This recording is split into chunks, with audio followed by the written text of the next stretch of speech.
سبق نمبر 15 شروع کرنے سے پہلے کل کے سبق کا مختصر اعادہ ہوگا۔ کل کیا پڑھا تھا، کوئی ساتھی بتائیں؟ کل پڑھے تھے فعل مضارع کے آخری جو 4 افعال تھے، اور ٹرانسلیشن میں تھا سورۃ العصر۔ آج کے سبق میں ٹرانسلیشن میں ہے سورۃ النصر، اور گرامر میں فعل امر اور نہیں، یہ نئے افعال آ گئے۔ اب اگر دیکھیں تو ہمارے جو افعال ہیں وہ آج تک ہو چکے ہیں فعل ماضی اور مضارع، اور آج ہوگا امر اور نہیں۔ نکات تعلیم یا شوق میں بھی کوئی بات ہوگی، اور اس سبق میں ہیں 12 نئے الفاظ جو قرآن مجید میں آتے ہیں 944 دفعہ۔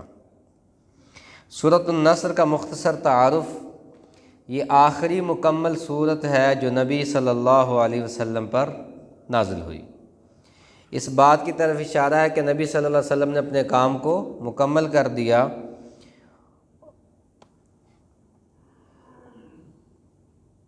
اور اس میں یہ بھی تعلیم ہے کہ ہم کوئی نیک کام کریں تو اس کے بعد ہمارا رویہ یا ہماری طبیعت کیسی ہونی چاہیے۔ سورۃ النصر، اذا جاء نصر اللہ والفتح۔ اذ یا اذا کا معنی پیچھے گزر چکا ہے، یہ دیکھیں جہاں پہ وہ کراس آ جاتا ہے تو اس کا مطلب ہے کہ یہ آپ پہلے پڑھ چکے ہیں۔ اذ 239 دفعہ قرآن مجید میں آیا، اور اذا 423 دفعہ، معنی دونوں کا جب ہوتا ہے۔ جاء، جاء کا مطلب ہوتا ہے آ جائے یا آنا، ویسے جاء کا مطلب ہوتا ہے آنا۔ ذہبہ کا مطلب ہوتا ہے جانا، جاء کا مطلب ہوتا ہے آنا۔ یہ جاء فعل ماضی کا صیغہ ہے، اب اس سے آگے آپ ترجمہ بنا سکتے ہیں۔ جاء، جاؤ، جئتا، جئتو، جئتم، جئنا، ہم سب آئے۔ وہ آپ کہیں پہ گئے مہمان تو وہ پوچھتے ہیں بھی آپ کس پہ آئے ہیں، تو آپ بتا دیں جئنا علی السیارہ، ہم گاڑی پہ آئے ہیں۔ جئنا علی تک تک، ہم رکشے پہ آئے ہیں۔ جئنا علی بائسیکل، ہم بائسیکل پہ آئے ہیں۔ اس طرح یعنی ترجمہ آتا ہے۔ تو جاء کا مطلب تو ہوتا ہے آنا، لیکن یہاں پہ اذا آیا تو اذا کے بعد فعل ماضی آیا تو وہ کیا ہو جاتا ہے، یعنی لفظ اذا کے بعد اگر فعل ماضی، اب فعل ماضی کا تو آپ کو اندازہ ہے نا کہ فعل ماضی کیا ہے۔ فعل ماضی آئے تو اس کا ترجمہ ماضی والا نہیں کریں گے، اس کا ترجمہ کون سا کیا جائے گا، مضارع والا۔ اذا جاء، جب آ جائے، نصر اللہ، نصر کا مطلب کیا ہوتا ہے، مدد۔ جیسے ناصرہ، اس نے مدد کی۔ ینصر، انصر، آپ مدد کریں، اور نصر کا مطلب ہوتا ہے مدد۔ اب یہ نصر سے سارے لفظ نکلے، نصر لفظ تھا، مدد، ناصرہ اس نے مدد کی، ینصر وہ مدد کرتا ہے، انصر تم مدد کرو، ننصر ہم مدد کرتے ہیں، نصرت آپ مدد کرتے ہیں، اس طرح کے لفظ بنتے جانتے۔ نصر کا معنی کیا ہوتا ہے، نصرت یا مدد، جیسے ہم اردو میں کہتے ہیں۔ ہم صرف کوشش کرتے ہیں، مگر کام کون کرتا ہے، اللہ کی مدد ہی سے ہوتا ہے۔ ہم اپنے وَأَلَّيْسَ لِلْإِنسَانِ إِلَّا مَا سَعَىٰ، انسان کے لیے بس کیا ہے، کوشش ہے، وہ جتنی کر سکتا ہے اسے اپنی کرنی چاہیے، فیصلہ اللہ کی ذات پہ چھوڑنا چاہیے۔ بندے کہتے ہیں ہم یہ کرتے تو شاید یہ ہو جاتا، فیصلہ اللہ تبارک و تعالیٰ کی ذات پہ چھوڑ دیں، آپ کا کام تو کوشش کرنا۔ والفتح، فتح کا مطلب ہوتا ہے کھولنا۔ فتح کا مطلب کیا ہوتا ہے، کھولنا۔ ایسی فتح کو ہم ماضی میں لے جائیں گے تو ترجمہ اور ہو جائے گا فاتح، اس نے کھولا۔ اس کو مضارع میں لے جائیں تو کیا ہو جائے گا، یفتح، کیا ترجمہ ہو جائے گا، افتح، آپ کھولیں۔ فاتح، فاتح اسم فاعل ہو گیا، کھولنے والا۔ مفتوح، جس کو کھولا گیا۔ جیسے ہم کہتے ہیں نا کہ دروازے کو کھولو، فتح ہوگا دروازہ کھولنا، کھولنے والا ہوگا فاتح، اور جس کو کھولا گیا دروازہ وہ کیا ہو جائے گا، مفتوح ہو جائے گا۔ اذا معنی جب، جاء مطلب آ جائے، جاء کا مطلب ہوتا ہے آنا، ویسے یہاں پہ ہوگا آ جائے۔ نصر اللہ، اللہ کی مدد، والفتح اور فتح۔ فتح کا مطلب ایک ہوتا ہے کھولنا، اور یہاں پر مطلب کیا ہے؟ جیت یا کامیابی۔ ترجمہ کیجیے، اذا جاء نصر اللہ والفتح، جب آ جائے نصر اللہ، اللہ کی مدد، والفتح، اور فتح آ جائے، ورأیت، اور آپ دیکھیں، رأیت آپ دیکھیں، رأیتو میں دیکھوں، رأیتم آپ سب دیکھیں، رأینا ہم دیکھیں، ورأیت اور آپ دیکھیں، الناس کن کو؟ لوگوں کو، ورأیت اور آپ دیکھیں، الناس، یہاں بھی ترجمہ وہی ہوگا، یعنی واو آیا ہے اور جب، اور یہاں پہ ترجمے میں یہ ایک تھوڑی لمبی بات ہے، یہاں پہ اذا جو ہے وہ ترجمے میں محذوف سمجھا جاتا ہے، لیکن اس میں ہم نہیں پڑھتے، وہ لمبا ہو جائے گا۔ بھئی آپ دیکھیں الناس کن کو؟ لوگوں کو، یعنی یہاں پہ الناس سے مراد تفسیری اعتبار سے عرب کے مختلف قبائل ہیں۔ یدخلون کیا کر رہے ہیں؟ وہ داخل ہو رہے ہیں۔ یدخلون کون سا صیغہ ہے؟ ماضی کا، مضارع کا، اس کا ماضی کیا ہوگا؟ داخلہ، پڑھیں گردان، داخلہ، وہ داخل ہوا، وہ سب داخل ہوئے، ہاں جی۔ دخلتا کون داخل ہوا؟ دخلتو، دخلتم، دخلنا، یہ ہے یدخلون۔ اب یہ دیکھیں، اس کو پڑھ لیں، مضارع یدخلو، وہ داخل ہوا، وہ داخل ہوتا ہے، یدخلون وہ سب داخل ہوتے ہیں۔ فی دین اللہ داخل ہو رہے ہیں، دخول اندر آنا، خروج باہر جانا، یہ دونوں عربی کے لفظ ہیں۔ فی دین اللہ، فی معنی میں، دین معنی دین، اللہ معنی اللہ کا دین۔ یہاں پہ دین کا معنی دین ہے، طریقہ زندگی ہے، اور ایک دین کا معنی ہم نے وہاں پڑھا تھا مالکی یوم الدین میں، اس کا معنی تھا بدلے کا دن۔ اس وقت بتایا تھا کہ دین کے کتنے معنی ہیں؟ دو ہیں، ایک ہے طریقہ کار زندگی، نظام زندگی، دوسرا بدلے کا دن۔ یہاں پر دین کا معنی کیا ہے؟ زندگی گزارنے کا پورا طریقہ، دین الاسلام، دین اسلام۔ افواجا، افواج جمع ہے فوج کی، فوج کہتے ہیں گروہ کو، ٹھیک ہے، فوج در فوج، افواجا، تو ہمارے جو فوج کا لفظ بھی عربی سے نکلا ہوا ہے، اردو کا لفظ نہیں، افواجا فوج در فوج۔ ورأیت الناس اور آپ دیکھیں گے لوگوں کو، یدخلون داخل ہو رہے ہیں، فی دین اللہ اللہ کے دین میں، افواجا کیسے؟ فوج در فوج۔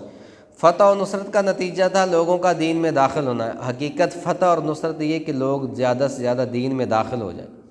فتح و نصرت وہ کامیاب نہیں ہوتی کہ آپ گئے، آپ نے فتح کی اور آدھے بندوں کی گردنیں اڑا دی۔ فتح اور نصرت حقیقت میں وہ ہوتی ہے کہ جہاں پہ آپ فاتح بن کر گئے ہیں، وہاں پہ لوگوں کی زندگی بدل جائے۔ کیا ہم اسی نیت سے فتح چاہتے ہیں کہ لوگوں کی ہدایت کے لیے راستے کھلیں؟ الحمدللہ ہم بھی اسی نیت سے چاہتے ہیں۔ ہمارا تو پھر دیکھنا یہ کہ ہمارا کتنا وقت اور پیسہ دعوت اور اصلاح کے کاموں میں لگتا ہے۔ اگر ہم ویسے فاتح بننے چاہتے ہیں کہ ہماری وجہ سے لوگوں کی زندگیاں بدلیں، انقلاب ہے، تو ہم نے یہ اپنے آپ کو انالائز کرنا ہے کہ ہمارا کتنا وقت، کتنا پیسہ دعوت کے اور اصلاح کے کاموں میں لگ رہا ہے۔ رزق تو اللہ نے مقدر میں جو لکھا وہی مل رہا ہے نا جی، اور پیسہ بھی جو انسان کے قسمت میں جتنا اس کے پاس آنا ہے، یہ استعمال کرنا، وہ بھی لکھا ہوا ہے۔ بات وہی ہے کہ انسان نے اپنی کوشش ضرور کرنی ہے، لیکن دیکھنا یہ کہ آپ کا پیسہ، آپ کا وقت، آپ کی صلاحیت وہ کتنی دین پہ لگ رہی ہے۔ اگر آپ کے پاس پیسہ بھی بہت ہے، آپ کو اللہ نے صلاحیت بھی بہت دی ہے، لیکن وہ دین پہ نہیں لگ رہی، تو سمجھے پھر وہ صحیح طریقے پہ نہیں جا رہی۔ ہاں کسی دنیا کے شعبے میں بھی لگ رہی ہے، اس شعبے میں بھی آپ مقدم دین کو رکھیں۔ صحابہ تاجر بن کے آئے تو مقدم کس چیز کو رکھا؟ دین کو رکھا۔ ان کی تجارت بھی دین ہوتی تھی، ان کی تجارت بھی دعوت و تبلیغ ہوتی تھی۔ ترجمہ کیجئے، ورأیت، سارے ترجمہ کیا کریں، ورأیت الناس یدخلون فی دین اللہ افواجا، فوج در فوج۔ ورأیت الناس یدخلون فی دین اللہ افواجا، اللہ کے دین میں فوج در فوج داخل ہو رہے ہیں۔ فسبح،